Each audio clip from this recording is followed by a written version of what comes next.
안녕하세요. 오늘은 소울메이트 찾기 모든 인간관계의 비밀이라는 주제로 말씀드려 보려고 합니다. 들어가기에 앞서서 제가 드리고 싶은 말씀은 앞으로는 댓글로 들어오는 1대1 질문은 받지 않으려고 합니다. 이유는 여러 가지가 있어요. 일단 가장 첫 번째 이유는 댓글로 들어오는 질문 중 대부분은 제가 이미 영상에서 언급한 내용이고요. 두 번째, 1대1로 질문을 하게 되면 저는 이미 제가 했던 말들에 대해서 다시 설명을 해야 하는데 일단 다시 설명하는 건 좋아요. 근데 이제 영상으로 제가 말씀드리고 싶은 내용을 말씀드릴 때와는 다르게 질문을 받게 되면 저는 이 사람을 이해시켜야 된다는 책임감 같은 게 생기잖아요. 그러면 이 책임감 때문에 이 내용을 몰라서 고민하는 건 질문을 한 쪽인데 이제 저도 그 사람과 같은 수준에서 어떻게 설명해야 이해시킬 수 있을까 제일 고민이 되겠죠. 그래서 이제 열심히 답변을 해드리고 이해가 되었다라고 피드백을 해주시면 저도 뿌듯하고 좋아요. 그런데 그렇지 않고 제가 열심히 고민을 해서 대답을 해드리면 질문한 분은 제 댓글을 봤다 어쨌다 말도 없이 그냥 사라져버리는 경우가 있어요. 여러분도 제 영상을 계속 봐주셨던 분이면 제가 시간을 얼마나 중요하게 생각하는지 아실 거예요. 매 시간, 매분, 매초는 창조의 순간입니다. 저는 그 시간 동안 좋은 음악을 듣거나 제가 하고 싶은 것들을 하면서 좋은 기분을 느끼고 보낼 수 있는 시간을 누군가가 저에게 나는 이해를 못했다, 알려달라 하는 입장을 표명함으로써 저에게도 책임감과 고민의 시간이 되어서 시간을 할애하면 질문한 사람은 사라져버려요. 사라져 버렸어도 제가 말씀드린 내용이 도움이 되었다면 괜찮을 텐데 사실은 영상에 나오는 제가 수도 없이 강조 반복한 내용을 댓글로 질문하시고 피드백도 없이 사라지는 분들은 이해를 못하신 거거든요.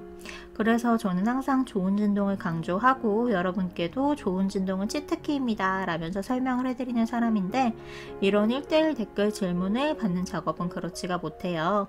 그래서 앞으로 댓글 질문은 답변해드리지 않을 거고요. 만약 어떤 질문을 받았는데 이 질문이 정말 너무 좋은 질문이라서 이 질문으로 인한 답변으로 이 사람 말고 다른 사람들에게도 도움이 될 것 같다 싶으면 제가 그 질문을 주제로 삼아서 영상으로 만들도록 하겠습니다. 그리고 예외적으로 나는 영상도 받고 답변도 나 혼자 최선을 다해서 직접 열심히 찾아봤어. 근데 어디에서도 명확한 답이 없어서 너무 궁금해. 그러면 이런 질문들 저는 이러이러하게 생각하는데 이게 맞나요? 라는 식의 정말 진정성이 느껴지는 질문들은 답변을 안 해드릴 수가 없죠. 그런 질문들은 제가 답변을 해드리도록 하겠습니다. 자, 그럼 본론으로 넘어가서요. 소울메이트 찾기라는 말을 들으면 어떤 느낌이 드시나요?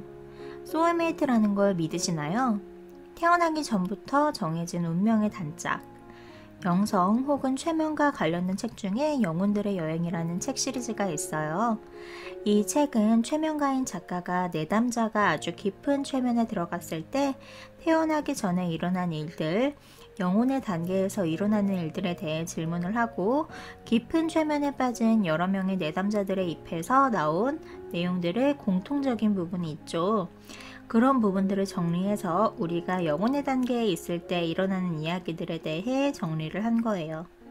말만 들어도 굉장히 흥미롭죠. 하지만 이 책에 나오는 이야기들의 진위 여부에 대해서 사실 그런 게 정말 있는지는 죽어보지 않고서는 절대 모르는 거겠죠. 흥미가 있으신 분들은 한번 검색을 통해서 확인을 해보시고요. 이 책에서는 영혼그룹이라는 단위가 있어요. 우리가 태어나면서 내 인생에서 영향을 굉장히 많이 끼치게 되는 몇몇의 사람들은 이미 정해져 있다는 거예요. 그런데 이 책에서 보면 어떤 여자가 아주 어릴 적부터 12년간 교제를 해온 남자와 결혼까지 하게 돼요. 근데 여러분도 알다시피 한 사람을 만나서 사랑하고 그 사랑이 쭉 유지된다면 사랑으로 인한 아픔 같은 건 이 세상에 없겠죠? 이 여자에게 다른 운명적인 남자가 찾아와요. 그래서 이 여자가 고민을 하게 되는데 그 깊은 최면 상태에서 영혼 그룹에서 지도자 같은 사람에게 어떻게 해야 하는지 물어봐요. 그 영혼의 지도자급의 사람이 대답합니다. 12년 동안 교제한 남자친구도 소울메이트이고 새롭게 만난 남자도 소울메이트래요. 선택은 네가 하는 거다 라고 대답해요. 시시하죠. 사실 운명의 단짝이라는 건 내가 어떻게 의미 부여하느냐에 따라서 달라지죠. 사실 현실을 생각해보면 너무나도 당연한 답변입니다. 운명처럼 사랑해도 사랑은 사실 변하기 마련이잖아요. 현실에서는 참 별별 케이스가 많죠. 10년을 한결같이 사랑하고 결혼한 지 1년 만에 이혼하는 부부도 있고, 정말 만난 지 몇 개월 만에 결혼해서 평생을 잘 사는 사람들도 있고요. 그럼 정말 중요한 인간관계의 비밀은 무엇일까요? 어떠어떠한 사람을 만났어요? 그 사람이 하는 행동은 두 가지에 의해서 결정됩니다. 첫 번째, 내가 지배적으로 갖고 있는 진동이 좋은 진동인지 나쁜 진동인지, 두 번째, 내가 그 사람에게 부여하는 이미지예요. 그럼 이 두 가지에 따른 경우의 수를 봅시다. 내가 정말 좋은 생각들, 좋은 상황만 생각하며 긍정적으로 활력 있게 생활하고 있고, 어떤 사람을 생각할 때 이 사람은 좋은 사람이다 라고 생각할 수 있다면 이 사람은 절대적으로 나에게 좋은 행동, 나를 도와주는 행동을 할 수밖에 없어요. 두 번째, 내가 지배적으로 갖고 있는 진동이 좋은 진동이다. 근데 내가 어떤 사람에게 부여하는 이미지가 그 사람은 정말 너무 별로고 내 인생에서 안 엮였으면 해. 그러면 나는 좋은 진동을 갖고 있는 사람이기 때문에 나에게 불쾌함을 주는 사람과 내 진동은 일치하지 않아요. 그러면 이런 경우에는 이런 사람은 내 주변에서 사라집니다. 세 번째, 내가 갖고 있는 진동이 아주 안 좋아. 근데 어떠한 사람은 아주 좋은 사람이고 내가 너무 좋아하는 사람이야. 근데 내 진동이 안 좋아서 매일 나쁜 기분만 안고 사는데 좋은 사람이 나에게 잘해줄 리가 있나요? 그 사람은 나에게서 멀어집니다. 네 번째, 내가 갖고 있는 진동이 좋지도 않고 어떤 사람에 대해 안 좋은 이미지를 품고 있어. 이러면 그냥 매일 마주치면서 치고받고 기분은 더 나빠지고 싸우고 하는 거죠. 이 네 가지는 어떤 인간관계에도 적용이 됩니다. 지인, 가까운 친구, 사랑하는 연인 등등이요. 연인 시크릿, 재회 시크릿도 마찬가지예요. 어떤 사람을 딱 만났을 때 어떤 사람과 연인이 되고 싶다라는 생각이 들었어요. 그러면 우리는 무엇을 해야 할까요? 내 진동을 사랑에 빠진 진동, 그 상태로 딱 세팅하고 그 사람이 나에게 너무 따뜻한 사람, 고마운 사람이다 라는 이미지를 계속 떠올리면서 첫 번째 경우의 수로 만드는 겁니다. 그러면 그 사람은 자연스럽게 내 연인이 되겠죠. 재회 시크릿도 마찬가지입니다. 나를 사랑해주던 나의 연인이었던 사람이 나를 떠나갔다 라는 걸 보면 어떻게 된 건가요? 첫 번째 경우였던 사람이 어떤 내 진동이 안 좋아졌기 때문에 세 번째 경우가 된 케이스입니다. 우리가 어떤 사람에게 빠질 때의 상황을 잘 생각해 보세요. 한 케이스를 예로 들자면 어떤 사람이 웃는 모습이라던가 굉장히 어떤 일에 집중하는 모습, 혹은 나를 웃기게 해주는 사람, 다정한 행동을 하는 사람 등 이렇게 우리가 누군가의 사랑에 빠질 때는 어떤 이유로든 그 사람이 한 행동이 나에게 좋은 진동을 느끼게 한 거예요. 반대로 우리가 어떤 사람이 싫어질 때를 떠올려 봅시다. 재회 시크릿이 조금 더 이제 시크릿을 하는 과정에서 더 힘든 경우는 그거예요. 내가 연애를 하다가 남자친구가 하는 어떤 행동이 나에게 자꾸 안 좋은 기분을 느끼게 해. 그 사람을 볼 때마다 안 좋은 일이 떠올라. 그래서 이별을 했어요. 근데 막 이 남자친구가 나를 너무 좋아해서 나한테 매일 다시 만나자고 연락하고 잘 지내지도 못하고 나 요즘 너 때문에 왜 울고 술만 마셔 막 이래봐. 그나마 남아있던 정도 막 다 떨어지겠죠. 돈도 에너지고 사람도 에너지예요. 돈이 너무 필요해서 돈이 없어 너무 필요해 라는 생각을 하면은 더 가난해지듯이 누군가가 더 필요해서 난 네가 필요해 난 너 없으면 안 돼 라는 생각을 가질수록 그 사람도 멀어져요. 근데 제 시크릿이라는 사람들의 대부분의 기본 세팅 상태가 저 진상 남친의 상태예요. 내가 힘들수록 나를 더 힘들게 하는 선택이 자꾸 끌려.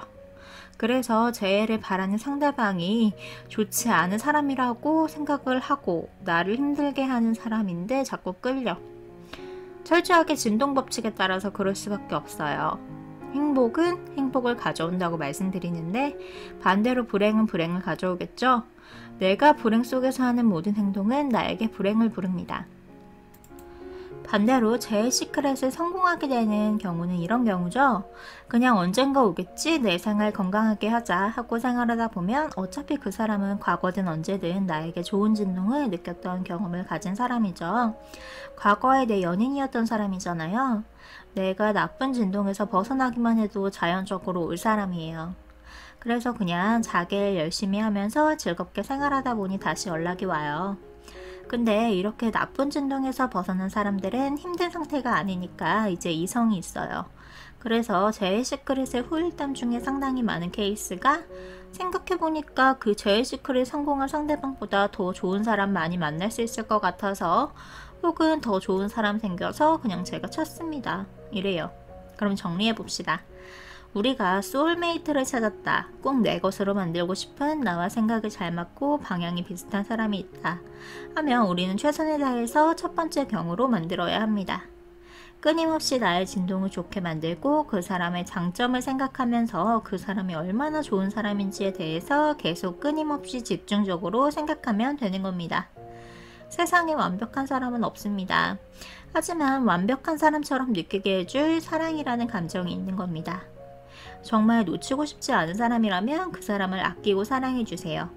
그 사람이 실수를 하거나 혹은 마음에 안 드는 점이 간혹 발견되더라도 이해하고 눈 감아주세요. 정말 개선해야 할 점이라면 좋은 진동으로 고쳐나갈 수 있게 도와주세요. 모든 인간관계의 비밀은 첫 번째, 내가 좋은 진동을 갖고 있을 것, 두 번째, 그 사람에게 부여하는 이미지를 좋게 만들 것, 두 가지입니다. 두 가지를 제대로 할 수 있다면 모든 사람을 내 편으로 만들 수도 있고 사랑하는 소울메이트와 평생 알콩달콩 오순도순 살아갈 수 있는 것입니다. 원하는 모든 소원 이루시길 바랍니다. 봐주셔서 감사합니다.